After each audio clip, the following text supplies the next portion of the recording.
Ya udah tembak aja yang mana, dan meleset guys ya, karena Bung Karno itu membelah dirinya menjadi 5. hmm Assalamualaikum warahmatullahi wabarakatuh, gengs. Ya, hari ini aku bakalan cerita tokoh part pertama. Nah, di cerita tokoh edisi spesial ini, aku bakalan ceritain tentang bapak nomor 1 kita. Ya, siapa lagi kalau bukan Soekarno, atau panggilan yang sering banget kita denger, yang akrab banget itu Bung Karno ya, gengs. Cuma kalau biografinya mungkin kalian bisa search ya di Google atau di buku-buku tersebar. Nah, kali ini aku bakalan cerita tentang sisi magisnya Bung Karno, gengs ya. Seperti apa ceritanya? Hayo tuh kita cerita, mangga. Sisi magis Bung Karno yang pertama yang bakalan aku angkat itu adalah cerita tentang tongkat komando milik Bung Karno. Masyarakat Indonesia itu yakin kalau tongkat komando atau tongkat yang sering dipakai sama Bung Karno ini ada sisi magisnya. Tapi berkali-kali Bung Karno bilang kalau tongkat komandonya itu tidak memiliki daya sakti. Itu tuh hanya kayu biasa aja yang digunakan sebagai pelengkap penampilannya aja sebagai pemimpin di negara besar. Bung Karno sendiri memiliki 3 tongkat komando yang katanya memiliki daya sakti, gengs. Dan 3 tongkat itu bentuknya semuanya sama. Tongkat pertama itu adalah tongkat yang sering banget Bung Karno bawa untuk pertemuan-pertemuan ke luar negeri. Tongkat kedua adalah tongkat yang dipakai untuk berhadapan dengan para jenderal. Dan tongkat ketiga adalah tongkat yang biasa Bung Karno bawa sewaktu Bung Karno berpidato. Menurut Rosso Daras, penulis buku Soekarno Serpihan Sejarah yang Tercecer, menjelaskan kalau kayu yang dipakai sama Bung Karno itu adalah bukan sembarang kayu, melainkan kayu pucang kalak. Pucang itu adalah sejenis kayu, gengs ya, sedangkan kalak itu adalah nama suatu tempat di selatan Ponorogo atau di utara Pacitan. Nah, si pohon pucang ini letaknya itu di Pegunungan Kalak, di tempat persemayaman keramat atau di makam keramat. Nah, di situ tuh tumbuh pohon itu namanya pohon pucang. Nah, dari situlah Bung Karno memakai kayunya untuk dijadikan tongkat, gengs ya. Udah paham sekarang ya, agak-agak mulai-mulai nyambung nih ya. Ada makam keramat, tumbuh pohon keramat juga di situ pasti dong ya. Namanya pohon pucang. Dari pohon pucang itu dijadikan tongkat komando milik Bung Karno. Berarti magis gak tuh? Sebenarnya ada berbagai macam jenis kayu pucang, gengs ya. Tapi dipercaya kalau pucang kalak ini memiliki ciri khas. Jadi kalau yang asli, kalau kamu pegang tongkat tadi di atas permukaan air dan bayangannya itu menyerupai ular yang sedang berenang, itu berarti pucangnya itu pucang kalak asli. Tapi kalau kamu pegang itu tongkat di atas permukaan air dan terlihatnya seperti kayu aja gitu ya, seperti tongkat biasa gitu, itu berarti kayunya juga kayu pucang biasa. Pernah nih suatu saat Presiden Kuba Fidel Castro, tahu kan Presiden Kuba Fidel Castro saat itu ya, memegang tongkatnya Bung Karno dan bercanda, "Bung, tongkat ini sakti seperti tongkatnya kepala suku Indian kan?" Tapi di situ Bung Karno cuma ketawa-ketawa aja, nggak bilang iya dan nggak bilang juga enggak. Jadi sebenarnya tongkatnya Bung Karno ini ada kesaktian seperti keris Diponegoro, Kiai Salak, atau keris Aryo Panangsang, Kiai Setan Kober, wallahu alam. Suatu malam nih, gengs ya, Bung Karno itu didatengin orang dengan membawa kayu pucang kalak. Katanya dia itu memotong dengan tangannya sendiri. Dan balok itu atau kayu itu diserahkan kepada Bung Karno sambil dia bilang, "Nih Bung, ini untukmu, ini untuk menghadapi para jenderal," katanya.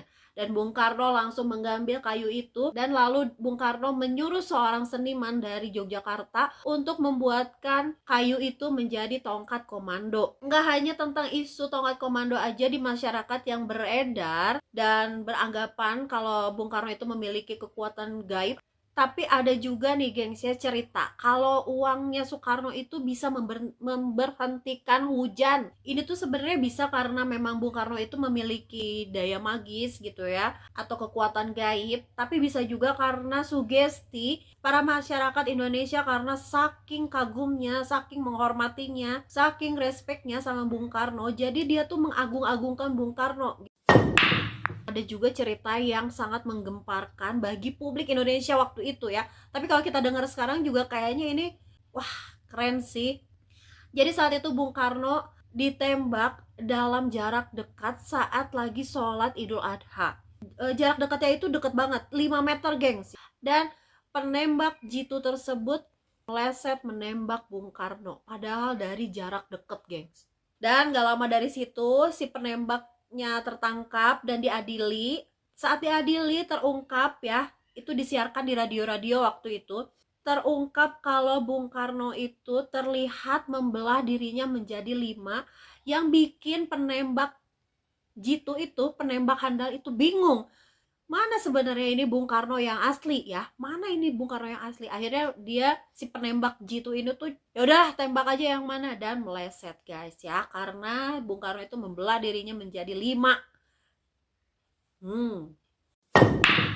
Kesaktian Bung Karno itu sebetulnya bisa dibilang ya, menurut para sejarawan adalah kesaktian tiban. Kesaktian tiban itu adalah kesaktian yang tidak dipelajari. Jadi memang dari leluhurnya itu udah ada kesaktiannya. Waktu lahir Bung Karno itu bernama Kusno, tapi Bung Karno kecil itu sering sakit-sakitan. Akhirnya digantilah namanya menjadi Soekarno. Setelah Bung Karno sehat, datanglah kakeknya Bung Karno yang bernama Harjodikromo.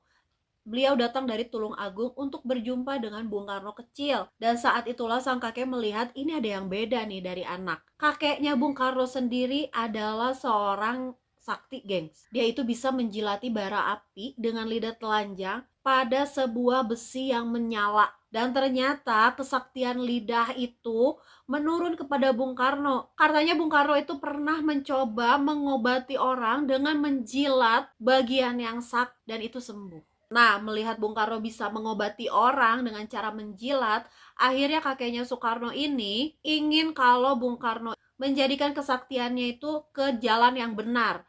Jangan jadi dukun gitu. Kalau bisa dipakai untuk hal yang sangat berguna untuk bangsa. Wih, mantap. Kakeknya Bung Karno ini salah satu pelarian atau bisa disebut buronan ya gengs, dari Jawa Tengah yang menolak sistem tanam paksa. Leluhur Bung Karno dari pihak bapaknya adalah perwira perang di Penogoro untuk wilayah Solo.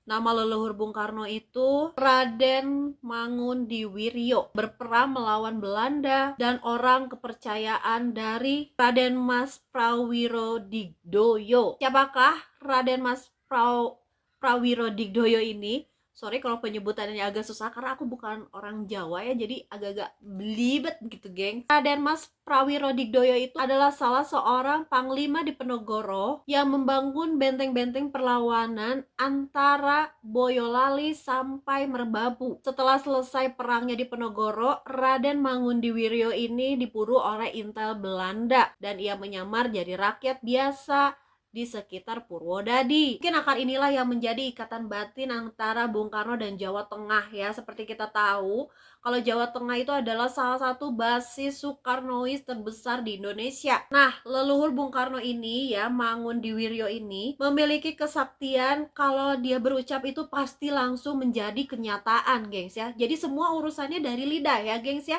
Dari mulai bara api, menjilati, sampai kalau ngomong itu langsung menjadi kenyataan. Nah, pokoknya orang yang kalau ucapannya bisa langsung jadi kenyataan itu namanya iduk geni ya, gengs ya. Dan rupanya hal ini juga menurun ke Bung Karno. Melihat kemampuan iduk geninya Bung Karno itu, kakeknya ya berpuasa siang malam agar cucunya bisa memiliki kekuatan batin. Sampai pada suatu malam kakeknya ini bermimpi didatangi oleh seorang yang amat misterius berpakaian keraton Makassar dan berbisik pelan, katanya bahwa cucumu ini adalah raja.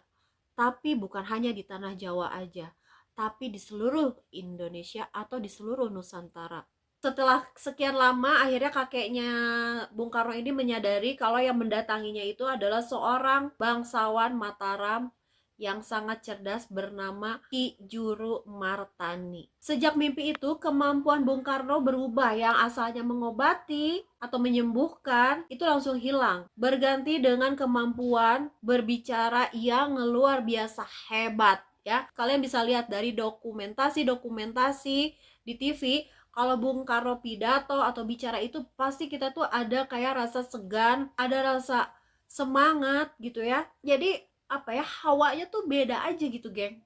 Rakyat Indonesia, mari kita berjalan terus dengan alat, antara lain alat persatuan Indonesia.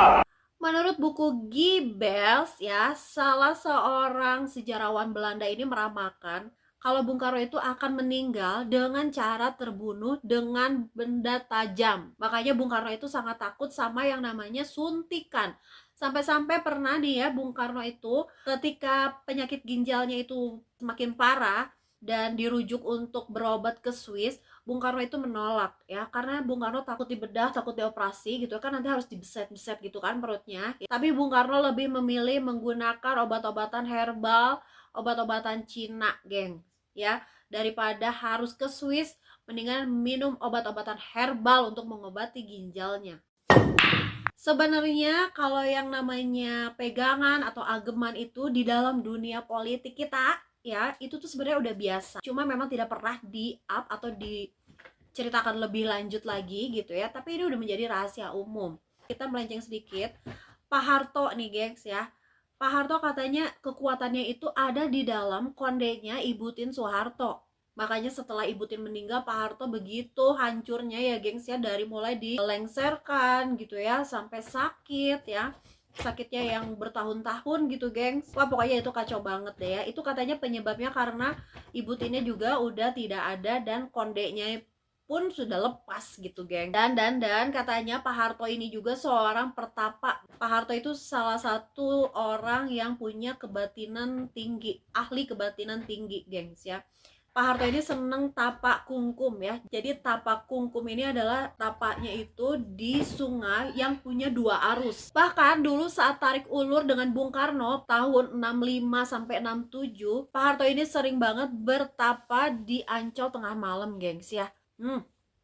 Nah, kalau kalian gimana? Kalian percaya nggak sih kalau Bung Karno itu punya kekuatan magis atau kekuatan gaib gitu, gengs ya? Karena dilihat dari story-storynya juga ternyata banyak keanehan-keanehan saat Bung Karno masih ada ya, gengs ya. Buat yang tahu cerita-cerita magis Bung Karno yang lain, kalian boleh dong komen di bawah ya. Siapa tahu aku bisa tambah ilmu-ilmu lagi ya, kita sharing di sini ya, gengs ya. Kurang lebihnya aku ucapkan terima kasih buat teman-teman yang udah gabung di sini ngedengerin cerita tokoh edisi pertama kali ini ya. Semoga kita bisa ngambil hikmahnya dari setiap cerita yang aku angkat ya. Nanti kita ketemu lagi di next video dengan cerita tokoh part kedua. Oke, terima kasih. Wassalamualaikum warahmatullahi wabarakatuh.